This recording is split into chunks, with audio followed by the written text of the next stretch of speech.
गृह और सहकारिता मंत्री, हम सभी के मार्गदर्शक,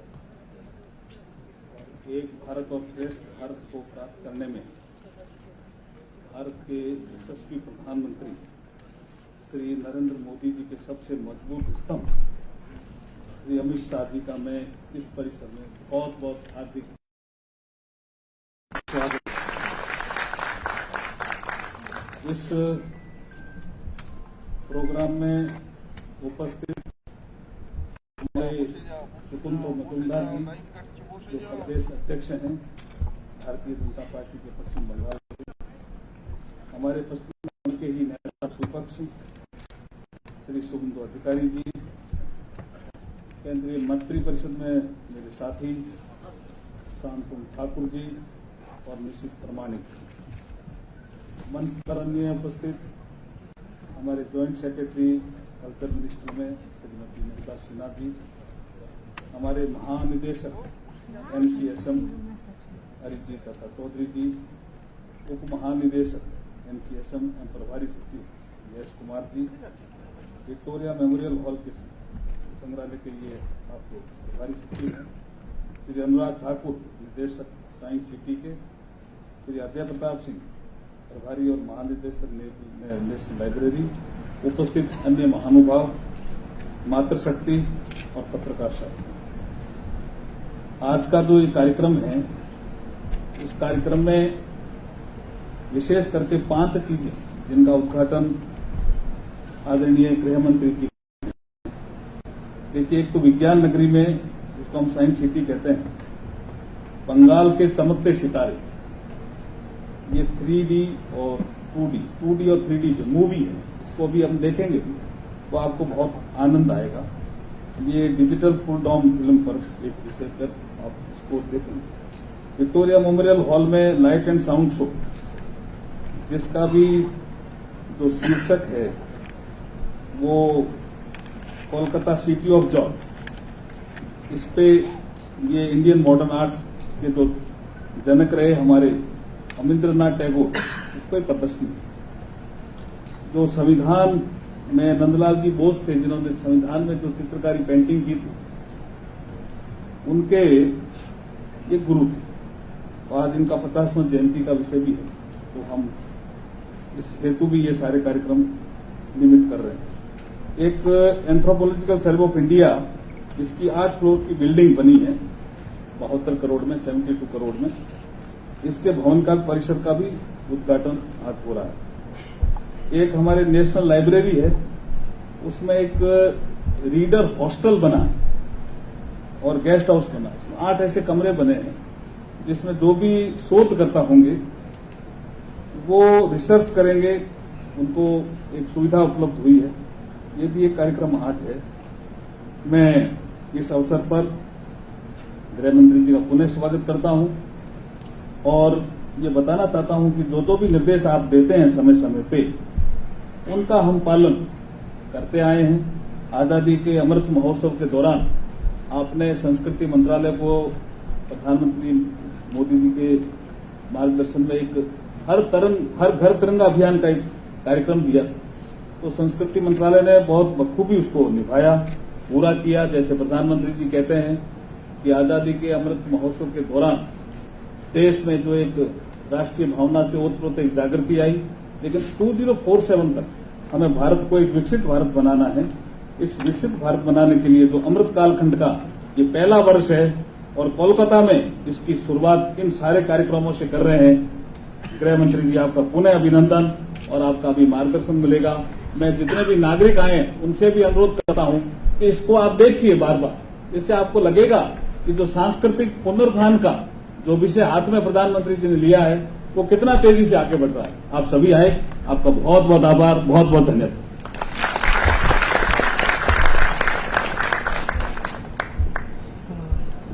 आज के मुख्य अतिथि माननीय गृह मंत्री श्री अमित शाह जी से अनुरोध है कि वो उद्घाटन भाषण से सभा को अनुग्रहित करने की कृपा करें।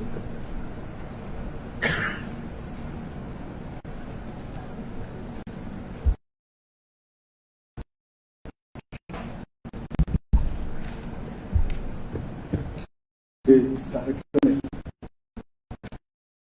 निमंत्रण पर मैं आज यहाँ उपस्थित हुआ हूँ।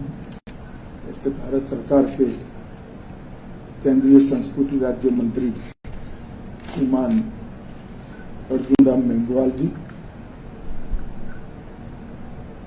बंगाल के सांसद और भारतीय जनता पार्टी बंगाल के अध्यक्ष श्रीमान मजमूदार जी, बंगाल विधानसभा में प्रतिपक्ष के नेता श्रीमान शुभेंदु अधिकारी जी, श्रीमती मुग्धा सिन्हा जी और आज के कार्यक्रम में आए हुए सभी भाइयों और बहनों, आज आजादी के अमृत महोत्सव की कड़ी में संस्कृति मंत्रालय द्वारा किए गए 5 इनिशिएटिव, एक तो साइंस सिटी के डोम थिएटर में बंगाल के चमकते सितारे, इस विषय पर देश भर को अनेक विषयों पर बंगाल के अनेक महापुरुषों के योगदान को दर्शाती हुई एक फिल्म की स्क्रीनिंग अभी शुरू होने वाली है। मेमोरियल के projection mapping show, Rabindranath Tagore पर प्रदर्शनी, राष्ट्रीय पुस्तकालय के गेस्ट हाउस और एक भवन का उद्घाटन, ये 5 कार्यक्रम में आज आप यहां पर उपस्थित है। मैं ज्यादा लंबी बात करना नहीं चाहता, परंतु आजादी के अमृत महोत्सव में देश के प्रधानमंत्री जी ने 3 उद्देश्यों के साथ आजादी के अमृत महोत्सव को देश की जनता के सामने रखने का प्रयास किया। एक, इस देश के सभी युवाओं को, किशोरों को इस देश की लंबी आजादी की लड़ाई का इतिहास और उसके नायकों का परिचय हो, पुनस्मरण हो और उसके माध्यम से अपने जीवन में इस देश की परंपराओं के साथ उनका जुड़ाव ज्यादा गहरा। दूसरा, आजादी के 75 साल में हमने जो अचीव किया है, हमने जो प्राप्त किया है, हर क्षेत्र में भारत ने इस 75 साल में दुनिया के सामने अपने आप को प्रस्थापित किया। चाहे लोकतंत्र की जड़ें गहरी पहुंचानी हो, चाहे अंतरिक्ष का क्षेत्र हो,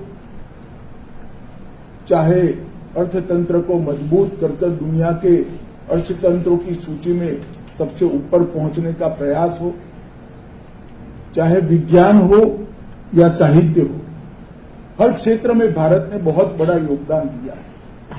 उस योगदान की जानकारी भी समग्र देश और दुनिया को हो।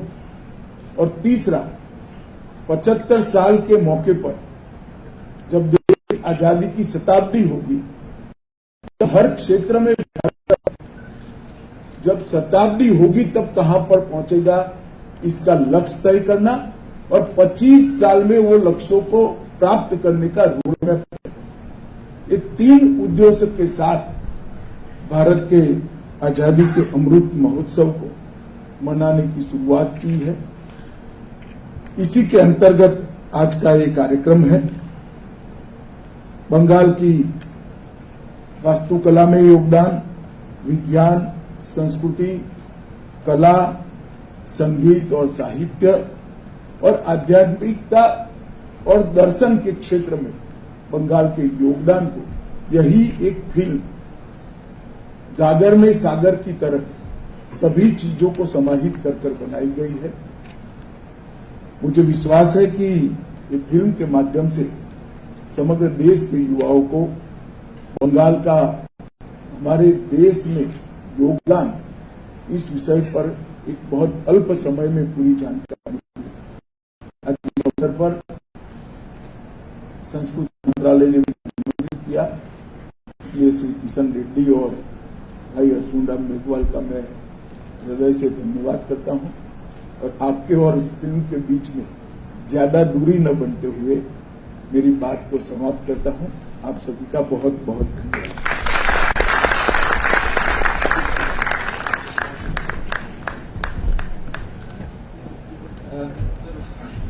माननीय गृह मंत्री जी का बहुत बहुत धन्यवाद। मैं सभी गणमान्य अतिथियों से अनुरोध करूंगा कि फिल्म की स्क्रीनिंग के लिए अपना स्थान ग्रहण करें। আরে কি করছো? সামনে ব্লক করে দাঁড়িয়ে গেলেন কেন ও ভাই? আরে আমরা এখান থেকে কি করে পাবো? আপনি বসুন, এখানে ব্লক করে রাখবেন না।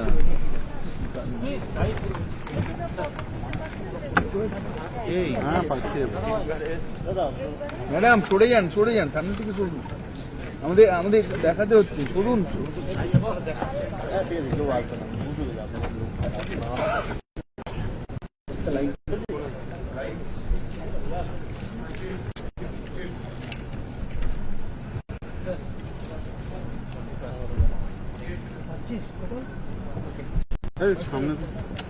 সামনেটা তো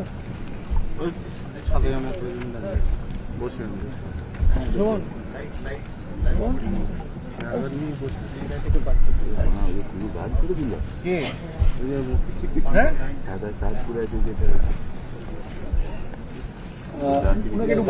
आप सब लोगों ने मुख्य अतिथि से सुना कि संस्कृति विभाग के 5 सुविधाओं का आज उद्घाटन हमारे मुख्यमंत्री करने वाले हैं। ये 5 सुविधाएं, एक तो मानव विज्ञान सर्वेक्षण का मुख्यालय का भवन है, जो नया भवन बना है, जिसमें 3 सुविधाएं हैं। एक डीएनए का लैब है और एक पूरा पाषाण मानव विज्ञान लैब है, जिसमें अत्याधुनिक उपकरण से सुसज्जित है, और एक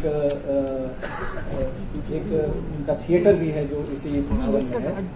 इसके अतिरिक्त नेशनल लाइब्रेरी का एक गेस्ट हाउस है, जिसका अनावरण आज होने वाला है, और विक्टोरिया मेमोरियल हॉल की 2 सुविधाएं हैं। एक तो अवनींद्रनाथ टैगोर के ऊपर एक प्रदर्शनी है, जिसका उद्घाटन होगा, और एक उनकी जो प्रोजेक्शन मैपिंग शो है, उसका दूसरा शो है, उसका विज्ञान नगरी साइंस सिटी के द्वारा बनाई गई पहला प्रयास है, भारत में बनी हुई फिल्म है। पहला प्रयास है जब पूरी तरह से प्रयासों से ये फिल्म बनी है। इन सभी सुविधाओं का उद्घाटन आज होने वाला है। मैं अब माननीय गृह मंत्री श्री अमित शाह से अनुरोध करूंगा कि वो टैब का बटन प्रेस करके इन सारी सुविधाओं का आधिकारिक रूप से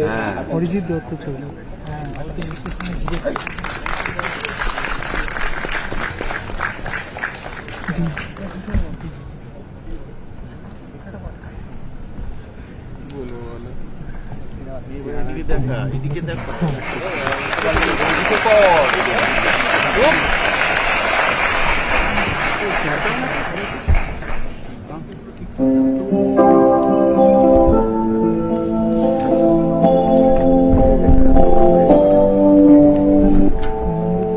The Anthropological Survey of India is a premier research program of the Ministry of Culture, Government of India, dedicated to the study of the biocultural profile of the Indian population. Understanding the biological variations among the people of India is the other major task of the survey. In 1916, the zoological and anthropological sections of the museum located in Calcutta were merged together to form a new organization called the Zoological Survey of India. In 1945, the anthropological section of the Zoological Survey of India formed an independent body called the Anthropological Survey of India.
19वीं सदी के बंगाल के पुनर्जागरण का उल्लेख अवनींद्रनाथ ठाकुर की महत्वपूर्ण भूमिकाओं के बिना नहीं किया जा सकता।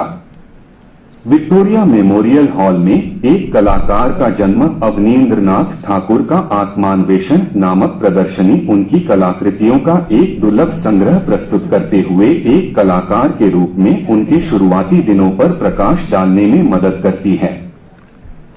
अवनींद्रनाथ आधुनिक भारतीय कला के अग्रणी व्यक्ति हैं, जिन्होंने अपने प्रमुख प्रयोगों और शोध के साथ भारतीय कला की दुनिया को आधुनिक से उत्तराधुनिक तक पहुंचाया।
लाइब्रेरी में क्यों है?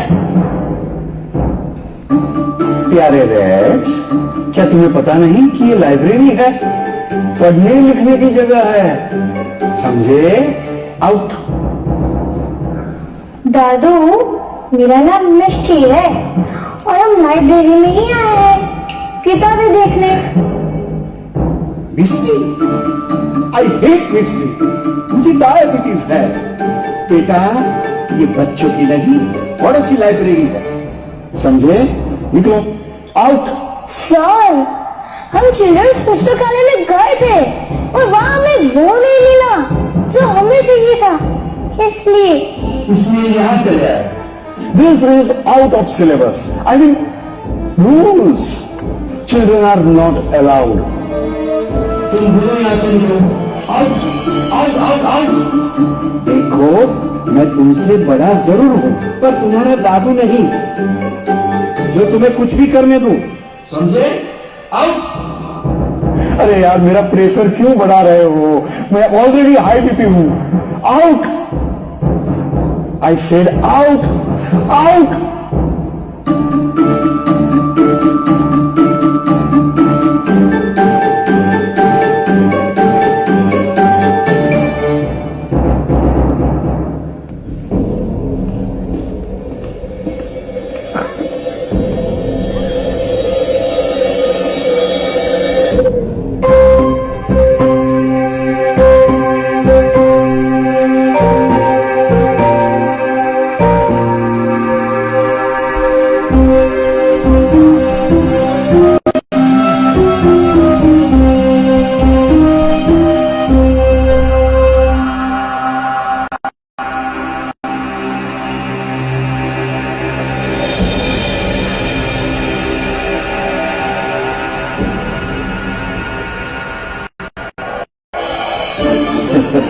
आओ आओ, उस लाइब्रेरियन को भूल जाओ। अरे मैं तो तुम्हारा दादू हूँ। मैं तुम्हें अपनी बंगाल की कहानियां सुनाऊंगा, तुम्हें सोनार बांग्ला की सैर पर ले जाऊंगा। दादू संदकफू से साफ दिखते सफेद बर्फीले पहाड़, पुरलिया बांकुड़ा की सुंदर सौम्य पहाड़ियां, और जरा दक्षिण में दीघा नाचता हर हराता अनंत सागर। क्या नहीं है हमारे बंगाल में, और वो भी है जो कहीं नहीं है। दुनिया का सबसे बड़ा दहाना, नदियों के तमाम धाराओं में बटकर सागर में समा जाने की जगह डेल्टा। हमारा बंगाल तो है ही नदियों की धरती। कितने नाम लो, गंगा, हुगली, तीस्ता, तोरसा, दामोदर, पद्मा, महानंदा, जलंधरी, चूनी, रूपनारायण को आदि आदि इत्यादि। और दुनिया के सबसे बड़े डेल्टा में पसरा सुंदरबन जैविक विविधता का जीवंत घर है सुंदरबन, यानी हमारा सबसे सुंदर वन। और इस वन का शाही बंगाल बाघ, द रॉयल बंगाल टाइगर, पानी में कूद के शिकार करके मछली पकड़ने वाला अकेला शेर।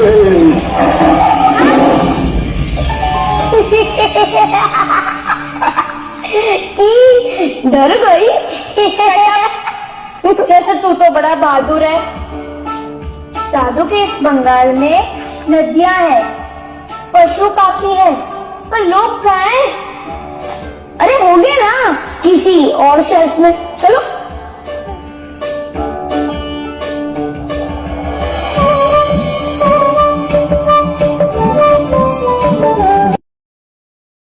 सुजलाम सुफला धरती पे जहां भी एक मुट्ठी चावल दिखे तो वहीं एक मन धान उगाता था।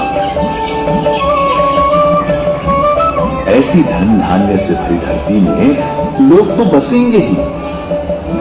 बंगाल बसने लगा और पड़ने लगे इसके कई कई नाम, गौर, वंग, समतट।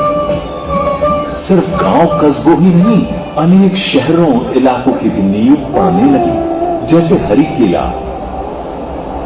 वरेंद्र पुंद्रवर्धन और राड।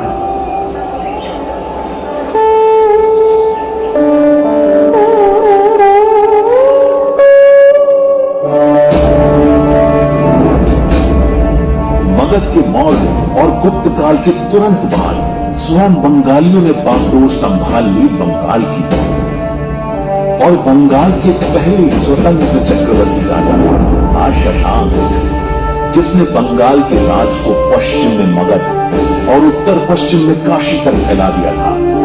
फिर बंगाल के 3 सम्राटों के नाम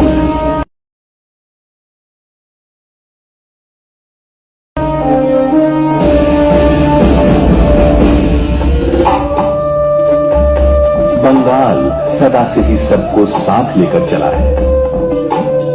फिर चाहे यहां के नए आए इस्लामी कलंदरों का सूफी ख्याल हो या हुसैन शाही सुल्तानों का सबको बराबरी देने का कानून।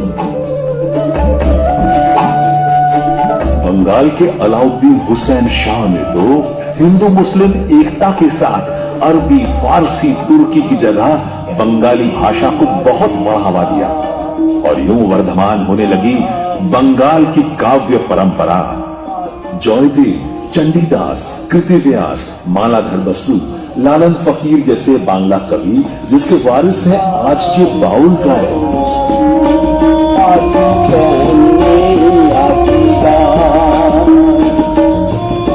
पर बंगाल की आध्यात्मिक आत्मा का सबसे सही प्रतिनिधि था पंडित जगन्नाथ मिश्र का पुत्र विशंभर।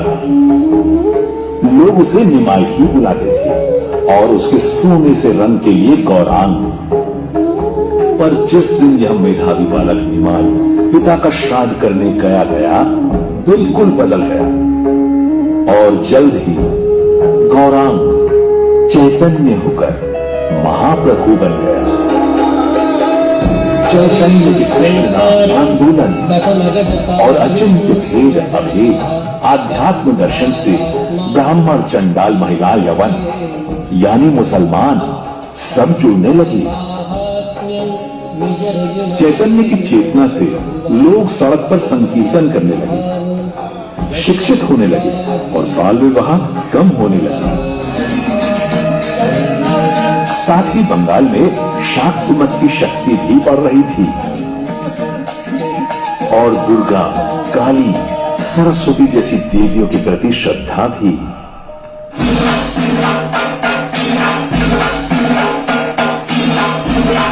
वैसे तो बंगाल उत्सवों की धरती है, पर दुर्गा पूजा तो हर बंगाली को अद्भुत आनंद, ऊर्जा, आह्लाद से ओत प्रोत कर देती है। पूजा के समय दुर्गा के साथ बंगाली समाज संस्कारों, सभ्यता के सबसे सुंदर स्वरूप के भी दर्शन होते हैं।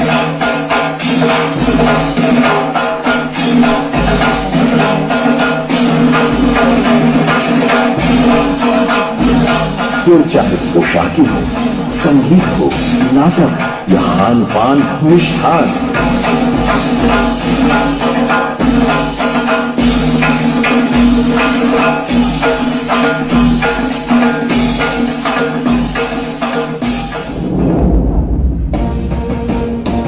मुगल आजम अकबर के वक्त में मुगलिया सल्तनत का सबसे अमीर सूबा था बंगाल,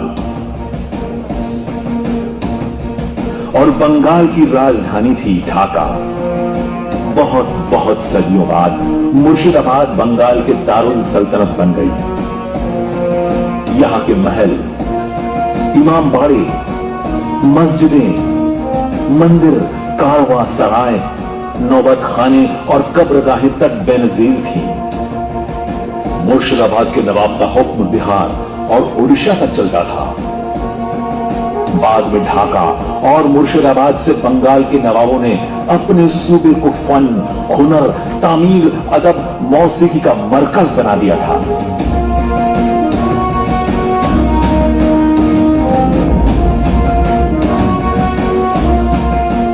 अंग्रेजों की ईस्ट इंडिया कंपनी ने जब हिंदुस्तान में पैर फैलाने शुरू किए तो चालाक मेजर जनरल रॉबर्ट क्लाइव ने अजय बंगाल के नवाब सिराजुद्दौला को हराने के लिए षड्यंत्रों का सहारा लेना तय किया।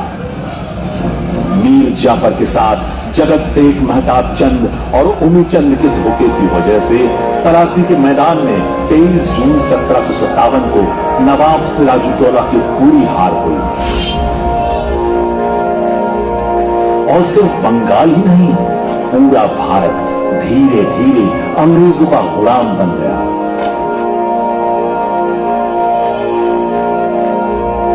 इसके ठीक 15 साल बाद गवर्नर जनरल वॉरेन हेस्टिंग्स ने कलकत्ता को ब्रिटिश इंडिया की राजधानी बना दिया।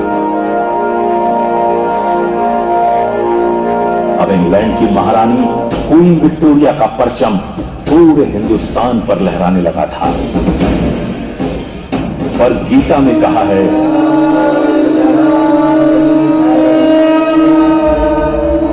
अंग्रेजों की हुकूमत के विरुद्ध बंगाल में आध्यात्मिक जागृति का, सामाजिक सुधारों का, शैक्षिक नव जागरण का, सांस्कृतिक साहित्यिक नव चेतना और राजनैतिक पुनर्जागरण का 100 साल लंबा आंदोलन शुरू हो गया।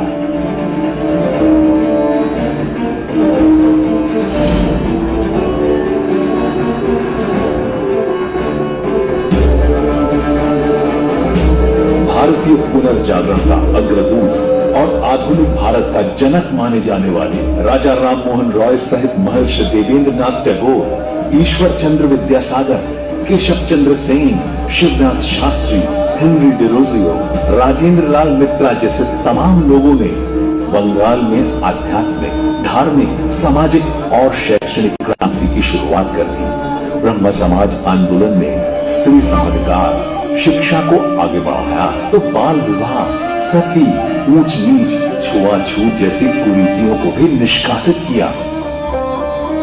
अपने गुरु और भारत के महान संत श्री रामकृष्ण परमहंस के प्रेरणा से इस आध्यात्मिक आंदोलन के शीर्ष बिंदु बने स्वामी विवेकानंद।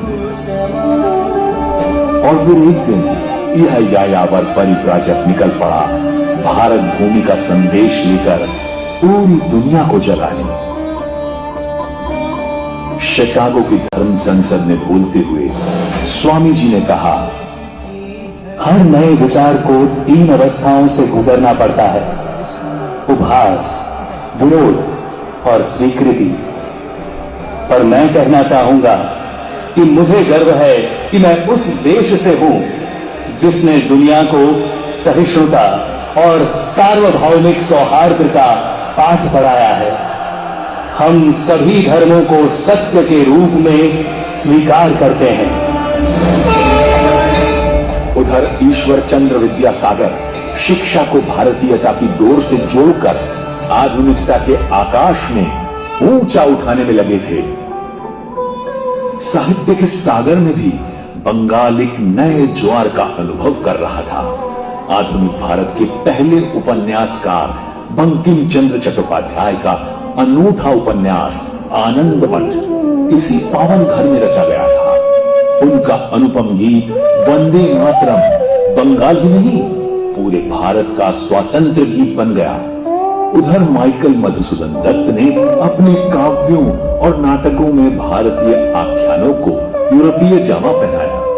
शरद चंद्र चट्टोपाध्याय के रोमांचक रूमानी उपन्यासों को पढ़ने के लिए पूरे भारत के लोग बंगाली भाषा सीखने लगे और जोरा शांको ठाकुरवाड़ी के टैगोर परिवार ने तो जैसे साहित्य, कला, नृत्य, संगीत, चित्रकारी सभी में एक नई ऊर्जा भर दी थी। द्वारकानाथ, वीरेंद्रनाथ, रविंद्रनाथ, अभिनेन्द्रनाथ, गगनेन्द्रनाथ, ज्योतिरिंद्रनाथ, दीनेन्द्रनाथ और ज्ञानदानंदिनी देवी टैगोर सबके सब एक से बढ़कर एक लेखक, नाटककार, चित्रकार, संगीतकार और नर्तक बनकर उभर रहे थे। और इस सब का शिखर बनकर उभरा साहित्य के नोबेल पुरस्कार से सुशोभित भारतीय राष्ट्रगान के रचयिता गुरुदेव रविंद्रनाथ टैगोर का सपना शांति निकेतन। संगीत के संसार में चार्यपद और चैतन्य, संकीर्तन और सूफी से शुरू हुई परंपरा को शास्त्रीयता के संगम से आगे बढ़ाया नीलू बाबू और कालिदास चट्टोपाध्याय या काली मिर्जा। विष्णुपुर घराने के यदु भट्ट, राम प्रसाद सिंह, रजनीकांत जैसे लोगों ने, कहीं श्यामा संगीत गूंजता था तो ब्रह्मो समाज और नवोविधान आंदोलनों में शास्त्रीय ध्रुपद प्रचलित था। तो टैगोर पूर्व पश्चिम को मिलाकर एक नया संगीत रच रहे थे। क्रांतिकारी कवि काजी नजरुल गीति को नवलय दे रहे थे तो द्विजेंद्र लाल राय अपने गीतों से मंच और मन दोनों जीत रहे थे। लोक नाट्य के चबूतरों पर यात्रा जीत रही थी तो नागर नाटकों के मंच पर गिरीश घोष, शिशिर भादुरी, अमृतलाल और नटी विनोदिनी ने अपना एक अलग जादू जहां रच डाला था।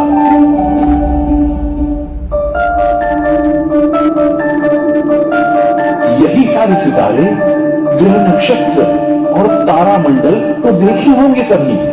बंगाल के महान वैज्ञानिक खगोल भौतिक शास्त्री मेघनाथ साहा ने, गणितज्ञ भौतिक शास्त्री सत्येंद्रनाथ बोस के सैद्धांतिक भौतिकी के काम का लोहा अल्बर्ट आइंस्टाइन ने भी माना और 2 उप परमाणु कणों में से एक को श्री बोस के नाम पर ही बोसान नाम दिया गया, जिस पर आज तक 8 नोबेल पुरस्कार मिल चुके हैं। विज्ञान में उनके अग्रज बोस थे सर जगदीश चंद्र बोस, जिन्होंने वायरलेस और रेडियो के आविष्कार पे भी अनुसंधान करने के साथ यह भी सिद्ध कर दिखाया कि पेड़ पौधों, वृक्षों, वनस्पतियों में भी भावनाएं होती हैं।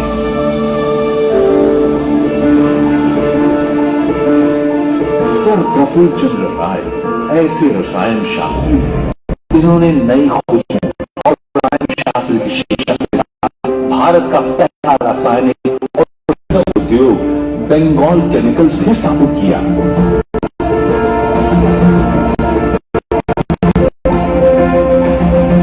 हिंदू रसायन शास्त्र का इतिहास नाम की उनकी किताब में भारत में प्रचलित प्राचीन रसायन शास्त्र की पद्धतियों, प्रयोगों से सारे संसार को अवगत करवाया।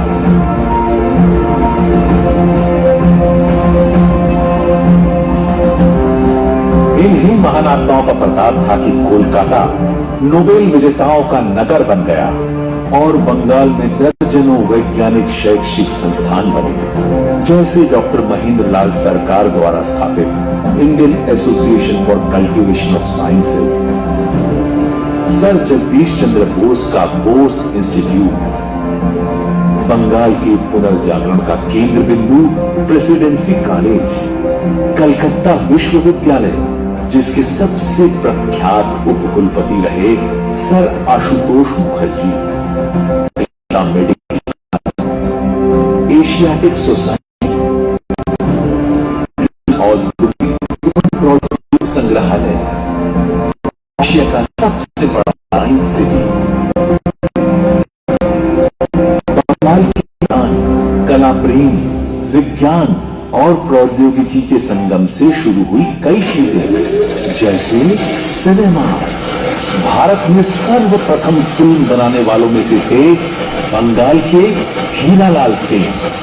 फिर तो उसमें जुड़ने लगे हिमालय सम ऊंचे नाम, किंतु इन सब में एवरेस्ट सा ऊंचा नाम था फिल्म निर्माता, निर्देशक, लेखक, संपादक, अकादमी पुरस्कार से सुसज्जित भारत रत्न सत्यजीत रे। रूपहले पर्दे के अलावा खेल के मैदान पर भी बंगाल ने अपनी धाक जमा ली और फुटबॉल को बंगालियों का नया धर्म बन गया। पर किसी भी फिल्म की कहानी से, विज्ञान के रहस्य से, साहित्यिक रोमांच से ज्यादा रोमांचक थी बंगाल से शुरू एक और कहानी। अंग्रेजों ने कहना शुरू कर दिया कि वो हिंदुस्तान को सुधारने, सिखाने, संवारने में लगे हैं। हालांकि सच्चाई बिल्कुल उलट थी। बंगाल के मुर्शिदाबाद, ढाका के बुनकरों के अंगूठे काट दिए गए थे। किसानों से जबरदस्ती नील की खेती करवाई जा रही थी। शिक्षा पद्धति ऐसी कि भारतीय लोग सिर्फ अंग्रेजी प्रशासन के पिट्ठू बनकर रह जाए। और सबसे बड़ी बात यह कि भारत का सारा खजाना धीरे धीरे इंग्लैंड पहुंचने लगा था। सुनहरे पत्थर कर विलायत भेज दिए गए थे।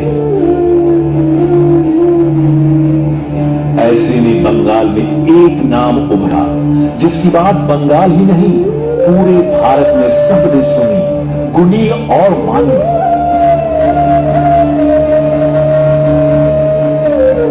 इस विलक्षण व्यक्ति का नाम था सुरेंद्रनाथ बैनर्जी। 1876 में ही उन्होंने द इंडियन एसोसिएशन बनाई और बंगाली नाम का अखबार निकाला। 1850 जब बॉम्बे में इन्हीं उद्देश्यों से कांग्रेस की स्थापना हुई तो अगले 20 वर्षों में 7 बंगाली ही उसके अध्यक्ष बनाए गए, जिसमें सुरेंद्रनाथ बैनर्जी के साथ शामिल थे WC बैनर्जी, आनंद मोहन बोस, रमेश चंद्र दत्त और लाल मोहन घोष जैसे बंगाल के सपूत।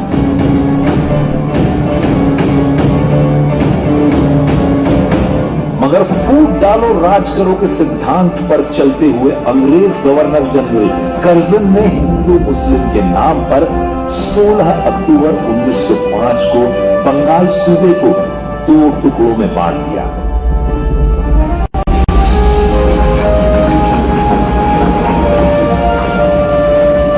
इस बंगभंग के खिलाफ बंगाल क्या पूरा भारत उठ खड़ा हुआ। लोगों ने अंग्रेजों के दफ्तरों, नौकरियों, संस्थाओं से इस्तीफे देना शुरू कर दिए। छात्रों ने अंग्रेजी स्कूलों से नाम कटवा दिए। विलायत में बने सामानों का पूर्ण बहिष्कार होने लगा। पूरे देश में गूंजने लगा। यह पहली बार आंदोलन में हिस्सा लिया और एक नया गीत रचा। अब युवाओं की प्रेरणा और प्रयत्नों से बंगाल में विप्लव का अग्नि युग शुरू हुआ। अरविंद घोष, रासबिहारी बोस, सचिंद्रनाथ सान्याल, खुदीराम बोस, बाघा जतिन, सूर्या सेन और देशबंधु चित्तरंजन दास जैसे राष्ट्रवादी बहादुर बंगाल से संयुक्त प्रदेश, बिहार और पंजाब तक को एक नई क्रांतिकारी ऊर्जा से भर रहे थे।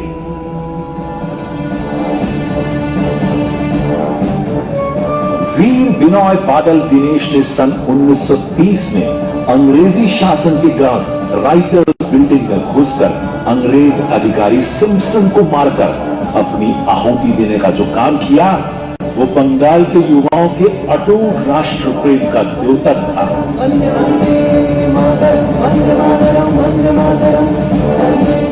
इस नई चेतना का चरम उत्कर्ष तब हुआ जब कलकत्ते के एक युवक ने आईसीएस की परीक्षा पास करने के बावजूद सरकारी प्रशासनिक नौकरी यह कहकर छोड़ दी कि किसी सरकार की सीमा में रहते हुए कोई सचमुच देश, जन्मभूमि और जनता की सेवा नहीं कर सकता।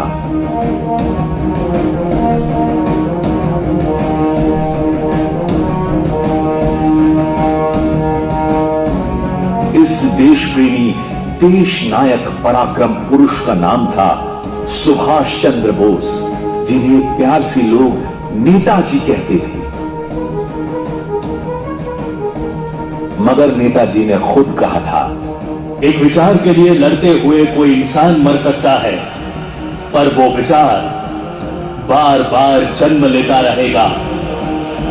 जिस लाल किले में नेताजी के सेनानियों पर अंग्रेजों ने मुकदमा चलाया था, वहीं आजाद हिंद का तिरंगा 15 अगस्त 1947 को शान से लहराया गया। अब एक नया सवेरा भारत का इंतजार कर रहा था। देखो, नया सवेरा यहां भी हमारा इंतजार कर रहा है। आकाश के तारे धीरे धीरे मध्यम पर बांग्लादेश के लाखों तारे, सितारे, नक्षत्र कभी मलिन नहीं पड़ते। ध्रुव तारे की तरह वो हमेशा बंगाल ही नहीं, पूरे भारत को राह दिखाते रहते हैं। कहते हैं ना, बंगाल आज जो सोचता है, कल पूरा भारत उसी राह पर चलता है।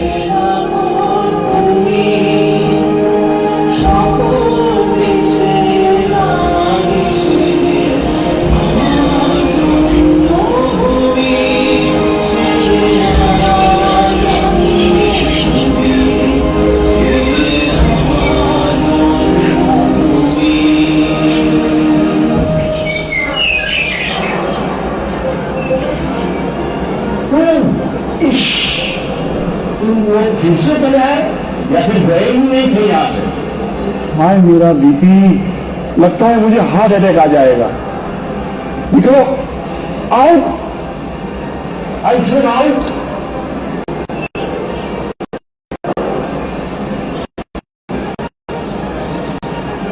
रुको रुको, बताओ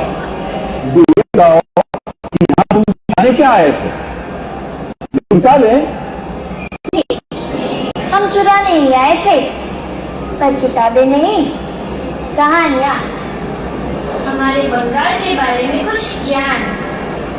हम लूट नहीं आए थे, अपने सोनार बंगाल की अनोखी बातें, अद्भुत इतिहास और अनुपम विरासत। हम जानना चाहते थे कि हमारे स्वर्गीय दादी जो कहानियां हमें सुनाया करते थे, वे सच थी या उनके मन की कल्पना। आप हमें अरेस्ट करवा दीजिए, पर अब हम डरेंगे नहीं, अपने बंगाल के बहादुरों की तरह जेल चले जाएंगे। मैंने बंगाल ही, और बताएं, जेल जाते समय कौन सा गाना गाएंगे? बताओ, कौन सा गाना? अरे अब तो हम कोई भी गाना गाएंगे, आखिर ये हमारी भारत की आजादी का अमृत महोत्सव है, इसलिए हम कोई भी आजादी वाला गाना गा सकते हैं। बता बता बुटुल, कौन सा गाना गाएंगे?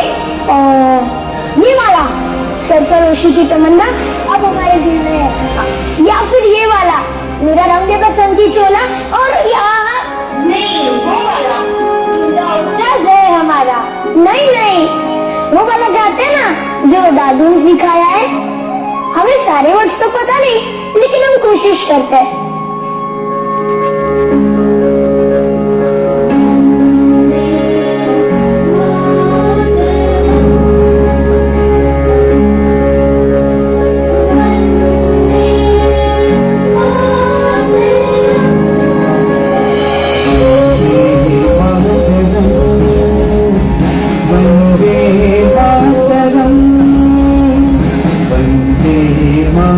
मातरम वंदे मातरम सुजला सुफला मलयज शीतला सस्य श्यामला मातरम वंदे मातरम वंदे मातरम।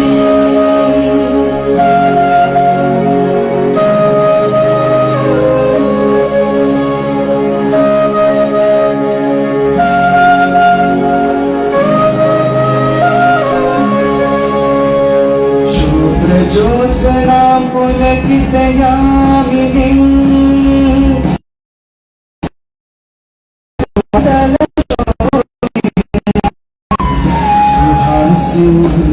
सुमधुर भाषिणी सुखदां वरदा मातरं वन्दे मातरं वन्दे मातरं वन्दे मातरम्।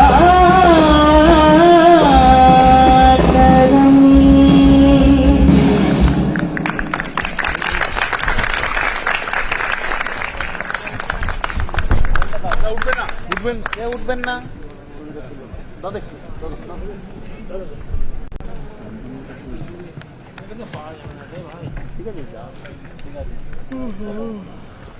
কেউ হোম মিনিস্টারের সাথে বেরোবেন না প্লিজ।